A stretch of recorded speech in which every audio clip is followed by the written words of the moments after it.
আসসালামু আলাইকুম রহমতুল্লাহি ওবরাকাতুহু। স্বাগতম আজকের লেকচারে। আজকে আমরা সমাবেশের প্রথম লেকচার এবং বেসিক সম্পর্কে জানব আর টাইপ 1 আলোচনা করব। তো চলেন ভিডিওটা শুরু করে ফার্স্ট আমরা জানব যে চেনার উপায়, সমাবেশ চেনার উপায়, বাছাই করা, দল গঠন করা, কমিটি গঠন করা, ভ্রমণ করা, রেখার সংখ্যা, কর্ণের সংখ্যা, এই টাইপের যদি থাকে তখন আমরা বুঝবো যে এটা সমাবেশের অঙ্ক।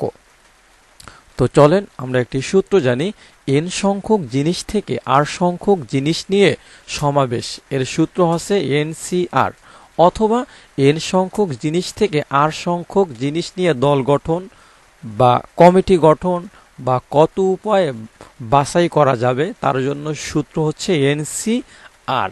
এটাকে ভাঙলে লেখা যাবে n factorial by r factorial into n minus r factorial. তো একটি ম্যাথ আমরা দেখি, ABC বর্ণের সবগুলি নিয়ে বাছাই করার উপায় বা সমাবেশ বা দল গঠন বা কমিটি গঠন যদি বের করতে বলে, তো সেই ক্ষেত্রে আমাদের যেটা করতে হবে, ABC তিনটা বর্ণ আর সবগুলি, তাহলে তিনটা থেকে তিনটাই নিতে বলছে, তাহলে এই সূত্র মতে যে তিনটা থেকে আর সংখ্যক তিনটাই নিতে বলছে NCR, এই সূত্র মতে আমাদের এখানে হবে তাহলে 3C3। ওকে, কেন হলো 3C3? কারণ তিনটি বর্ণের থেকে সবগুলি নিতে বলেছে আমাদের এখানে। এটাকে আমরা যদি ভাঙ্গাই এই সূত্র মতো, তাহলে 3 factorial by 3 factorial into 3 minus 3 factorial, এই সূত্র মতো ভাঙ্গাইছি। এটাকে ক্যালকুলেশন করলাম, ক্যালকুলেশন করে 1 হলো। এটার মানে হচ্ছে যে ABC বর্ণের সবগুলি নিয়ে সমাবেশ সংখ্যা হচ্ছে একটা বা এক উপায়ে বাছাই করা যাবে। তাহলে ABC থেকে শুধুমাত্র ABC একটা দলই গঠন করা যাবে তিনটি নিয়ে। আবার বলতেছি, তিনটি অক্ষর ABC বা তিনটি বর্ণ থেকে আমি যদি তিনটি নিয়ে যাই তাহলে মাত্র একটি দল গঠন করা যাবে, এই যে একটি। ওকে, তাহলে একটা বেসিক আমরা জেনে রাখি, সেটা হচ্ছে যে 3C3 এর ভ্যালু হয়েছে কত? 1। তার মানে বেসিক হলো যে 3C3 অথবা 4C4 অথবা এরকম বা NCN যদি সেম জাতীয় হয় তাহলে তার মান হবে কত? 1। ভালো করে মনে রাখুন। এখন আমরা বিন্যাস সম্পর্কে একটু দেখে আসি, যে একই কোশ্চেন ABC বর্ণের সবগুলি নিয়ে বিন্যাস সংখ্যা, তো 3 ফ্যাক্টোরিয়াল বা 3p3 এর জন্য কিন্তু 6 হয়েছে। মানে আমরা দেখতে পাচ্ছি যে এখানে ABC, এরকম ACB, BAC, এরকম করে 6টি ভাবে সাজানো যায় বা বিন্যাস করা যায়। এর মানে আমরা একটা সিদ্ধান্তে উপনীত হতে পারি, সেটা হচ্ছে যে বিন্যাসে অর্ডার, সিকোয়েন্স বা অবস্থানের খাওন আছে বা এগুলা তাদের ভিতরে ব্যবহার হয়, সমাবেশে হয় না। তাহলে আমরা কি বুঝলাম বন্ধুরা?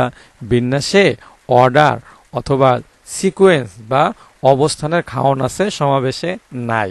এই কারণে সমাবেশ তিনটি থেকে তিনটি নিয়ে মাত্র এক উপায়ে দল গঠন করা যায় বা সমাবেশ গঠন করা যায়, কিন্তু তিনটি থেকে তিনটি নিয়ে 6 ভাবে বিন্যাস বা সাজানো যায়। ওকে, এখন আমরা আরেকটি ম্যাথ দেখব, যে ABC বর্ণের দুটি করে নিয়ে বাছাই করার উপায় বা সমাবেশ বা দল গঠন বা কমিটি গঠন যেটাই বলুক, তো সেই ক্ষেত্রে কি হবে?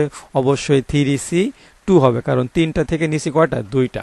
এটাকে আমরা ভাঙ্গাই, ওকে ভাঙ্গাই, এই ভাঙ্গাইটা এই সূত্র মতো ভাঙ্গাইছি, 3 factorial by r factorial n minus r factorial, এইভাবে ভাঙ্গাইছি। এটা হয়েছে n, এটা হয়েছে কত? r। এটা ক্যালকুলেশন করলে আমাদের ভ্যালু আসছে কত? 3/3 আসতেছে। এটার মানে যে তিনটি বর্ণ থেকে দুটি করে নিয়ে আমাদেরকে 3 উপায় বাছাই করা যেতে পারে। একটা ধরে নিলাম AB, আরটা নিলাম কত? ধরেন BC, আরটা নিলাম কত? ধরেন CA। এরকম 3 উপায়ে কি করা যাবে? সমাবেশ করা যাবে বা দল গঠন করা যাবে বা কি বাছাই করা যাবে বা কি কমিটি গঠন করা যাবে। ওকে, তো এই যে ক্যালকুলেশন একটু বড়, তো শর্টকাটে করবেন কিভাবে? 3C2 মানে হচ্ছে যে নিচে আছে 2, 1 পর্যন্ত নেবেন, আর নিচে যেহেতু দুইটা সংখ্যা 2 একটা 1, তাহলে উপরেও দুইটা সংখ্যা বানাবেন, এই কারণে 3 লিখবেন, আর 1 কমিয়ে 2 ক্যালকুলেশন করেন 3, কত সহজে বের হয়ে গেছে। আরও একটা এক্সাম্পল দিলে ভালো বুঝবেন, যেমন যে 10C3 যদি লিখি তাহলে নিচে হবে 3, 3 2 1 পর্যন্ত নেবেন, আর এখানে 10 বসিয়ে 1 কমাবেন আর 1 কমায় 8 পর্যন্ত করুন, মানে 10 1 কমায় 9 1 কমে 8। তো নিচেও 3টা উপরেও 3টা, ক্যালকুলেশন করলে 120 হবে অ্যান্সার। ওকে, এখন আমরা সমাবেশের সাথে বিন্যাসের রিলেশন জানবো। এটা খুবই গুরুত্বপূর্ণ, পরীক্ষা অনেক সময় আসবে, আপনারা ভালো করে মনে রাখুন। এনসিআর এর ক্ষেত্রে আমরা সূত্র জানি n factorial by r factorial into n minus r factorial. এখানে r ফ্যাক্টোরিয়ালকে আমি এই পাশে গুণ করে দিলাম, তো থাকলো কি n factorial by n minus r factorial. n factorial by n minus r ফ্যাক্টোরিয়ালকে লেখা যায় npr। সুতরাং আমরা একটা সিদ্ধান্তে উপনীত হলাম যে npr ইকুয়াল টু লেখা যায় ncr ইন্টু r ফ্যাক্টোরিয়াল। ভালো করে মনে রাখুন। এখন আমরা টাইপ 1 নিয়ে আলোচনা করব। আজকের ভিডিওটা আমরা টাইপ 1 নিয়ে আলোচনা করব, পরবর্তীতে আমরা টাইপ 2 টাইপ 3 এরকম করে 5টা 6টা টাইপে আমরা সম্পূর্ণ সমাবেশ শেষ করব, আমাদের সাথেই থাকবেন। তো ফার্স্ট আমাদের এটা হচ্ছে সূত্র নিয়ে আলোচনা। তো একটি সূত্র হয়েছে এনসিআর ইকুয়াল যদি এনসিপি হয়, তাহলে সূত্র হচ্ছে n equal to r plus p অথবা আর ইকুয়াল টু পি। একটি এক্সাম্পল দিলে আরও ভালো বুঝবেন যে এনসি 12 ইকুয়াল টু এনসি 6 হলে এন এর মান কত, তাহলে এন এর মান কি হবে 12 আর 6 যোগ হয়ে 18 হবে। হ্যাঁ বন্ধুরা, এটাই কিন্তু জবে আসছিল বিসিএস এ, তো 18 আমাদের অ্যান্সার। আরও একটি এক্সাম্পল দেখি চলেন। NC n-2 equal to NC 6 হলে এন এর মান কত। তো আমরা তো একটা জিনিস জানি, যেহেতু আর ইকুয়াল টু পিও হতে পারে, সেক্ষেত্রে এটা আর, এটা মনে করেন কি পি, তাহলে আর ইকুয়াল টু পি লিখে আমরা এন এর মান 8 পেয়েছি। হ্যাঁ বন্ধুরা, আমাদের অ্যান্সার কত 8। আরও কিছু সূত্র জানি, এনসি আর ইকুয়াল টু এটা লেখা যায় এই জায়গা থেকে লিখেছি। আর একটা খুবই গুরুত্বপূর্ণ সূত্র, এনসি আর ইকুয়াল টু লেখা যাবে এনসি এন মাইনাস আর। ভালো করে মনে রাখুন, এনসি আর ইকুয়াল টু লেখা যাবে এনসি এন মাইনাস আর।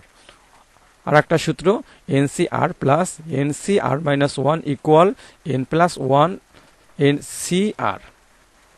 এটাও খুব আসে জবে এবং অন্যান্য জায়গা, তো ভালো করে মনে রাখুন। এখন আমরা আরেকটি সূত্র জানি যে এনসিএন এর মান কত 1। ওকে, তারপরে NC1 যদি হয় তার মান হবে কত n, মানে যদি 2C1 3C1 যাই হোক তার মান কি হবে n হবে। তাহলে 2C1 এর মান 2, 3C1 এর মান 3, 4C1 এর মান 4, এটা আর কি। তো আরেকটা সূত্র NC0 হলে তার মান কি হবে 1 হবে। ওকে বন্ধুরা, আজকে তাহলে এতটুকুই, আর পরবর্তী ভিডিওতে দেখা হবে। ভালো থাকুন। আর পরবর্তী ভিডিওগুলা মূলত সমাবেশের বেসিক এবং গুরুত্বপূর্ণ খুবই বেশি। তো ভিডিওটি দেখার আমন্ত্রণ জানিয়ে এখানেই শেষ করছি। ভালো থাকবেন। আসসালামু আলাইকুম ওয়া রাহমাতুল্লাহ।